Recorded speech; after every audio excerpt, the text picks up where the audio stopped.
Ready? 5 second. Ready, start. आदरणीय महोदय, अशिक्षा, गरीबी और भूख भी दुनिया के उन हिस्सों में अधिक है जो लंबे समय तक गुलामी की जंजीरों में जकड़े रहे। इसका परिणाम यह हुआ कि साम्राज्यवादी देश गुलाम देशों के प्राकृतिक एवं मानव संसाधनों का दोहन अपने हितों के पोषण के लिए करते रहे। इससे वे निरंतर धनवान तथा विकसित होते गए। दूसरी ओर गुलाम देश शिक्षा, संस्कृति और उद्योग सभी क्षेत्रों में पिछड़ते गए। हमारा देश भारत भी एक लंबे समय तक साम्राज्यवाद का शिकार और गुलाम रहा है। एक जमाने में दुनिया का यह सर्वाधिक विकसित देश इस काल में पिछड़ेपन, अशिक्षा, गरीबी और भूखमरी के कगार पर पहुंच गया। किंतु भारतीयों की आंतरिक जीवन क्षमता, स्वतंत्रता की अदम्य आकांक्षा और संघर्ष करने की क्षमता ने 20वीं शताब्दी के मध्य में उसके लिए स्वतंत्रता के द्वार खोले और उसे प्रभुसत्ता संपन्न गणराज्य के रूप में अपने विकास का अवसर मिला।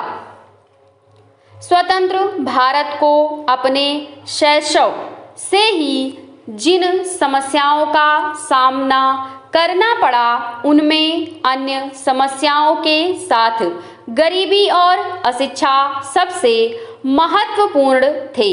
प्राकृतिक और मानवीय संसाधनों से पूर्ण यह देश स्वतंत्रता के बाद अपने निर्माण में लगा।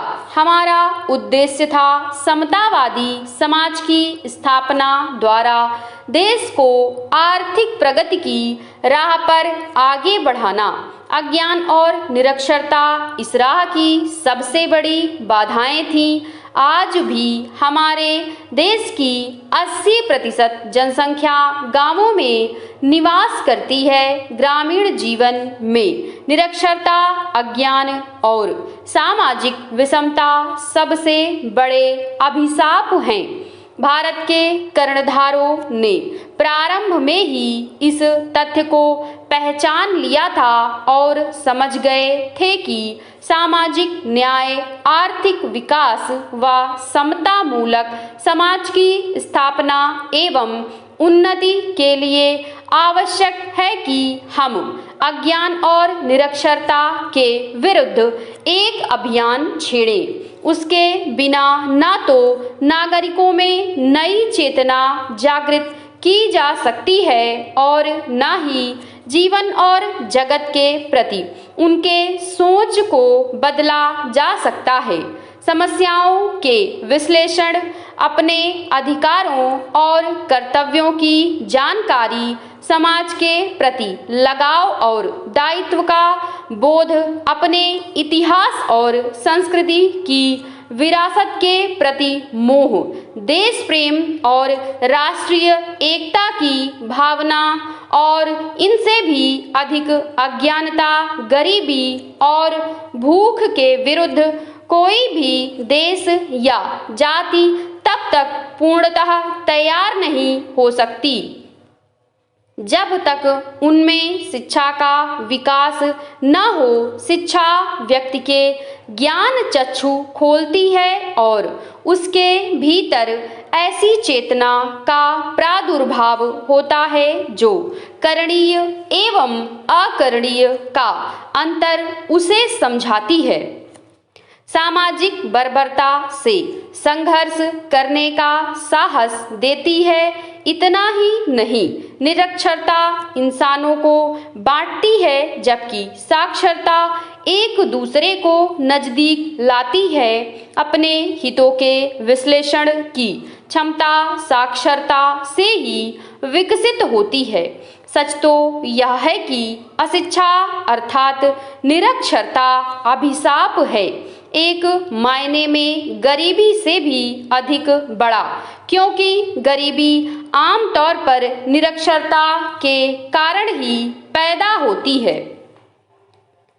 महोदय, गुलामी का एक कारण निरक्षरता है, क्योंकि निरक्षर अज्ञान और अशिष्टता के कारण स्थिति और परिस्थितियों का आकलन करने में असफल रहता है।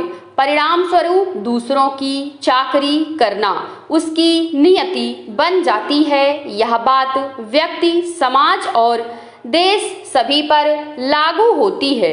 निरक्षरता व्यक्ति को आगे बढ़ने से रोकती है, आत्मविश्वास का क्षय करती है। परिणाम स्वरूप व्यक्ति पिछड़ने लगता है। दुनिया में आज जो देश और समाज पिछड़े हैं, वहाँ निरक्षरों का अनुपात बहुत अधिक है। साक्षरता मनुष्य के लिए वरदान है। यह व्यक्तिगत और सामाजिक बंधनों से छुटकारा पाने का ही साधन नहीं, बल्कि सामाजिक बदलाव का वाहक भी है। साक्षरता का अभिप्राय कुछ शब्दों को पढ़ना लिखना जान लेना भर नहीं है, वह ज्ञान लोक की कुंजी है। साक्षरता ज्ञान के प्रति जिज्ञासा को प्रबल करती है। इसके कारण ही दुनिया के रहस्यों को जानने समझने की आकांक्षा बलवती होती है। देश और समाज के प्रति आसक्ति बढ़ती है। सब इससे कुछ ऐसा बुनियादी कौशल विकसित होता है जो व्यक्ति को जकड़ता के विरुद्ध तेजस्विता प्रदान करता है। कुल मिलाकर साक्षरता व्यक्ति को सजग व जागरूक बनाकर उसमें आत्मविश्वास पैदा करती है, उसे मजबूत व समर्थ बनाती है। इसलिए यह कहना सारगर्भित होगा कि साक्षरता न केवल व्यक्ति के लिए अनिवार्य है, बल्कि समाज व देश के लिए भी, क्योंकि साक्षर व्यक्ति ही देश के विकास में कारगर भूमिका निभा सकता है। स्पष्ट है कि साक्षरता मानव के विकास का आवश्यक अंग है। यह अपनी बातें दूसरों तक पहुंचाने, नई बातें सीखने, ज्ञान विज्ञान के आदान प्रदान का महत्वपूर्ण साधन है। इसलिए साक्षरता व्यक्ति की उन्नति एवं राष्ट्र के विकास की पहली शर्त है।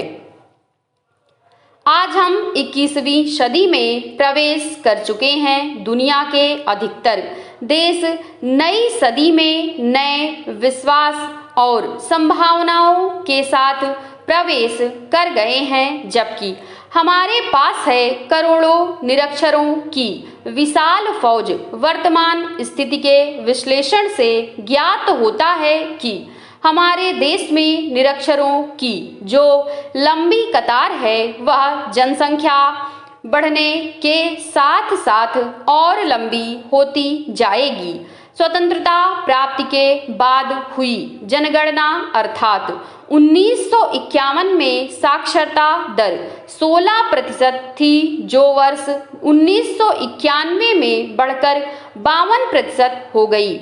इसमें पुरुषों का शिक्षा अनुपात 63% था, महिलाओं का शिक्षा अनुपात 39% है।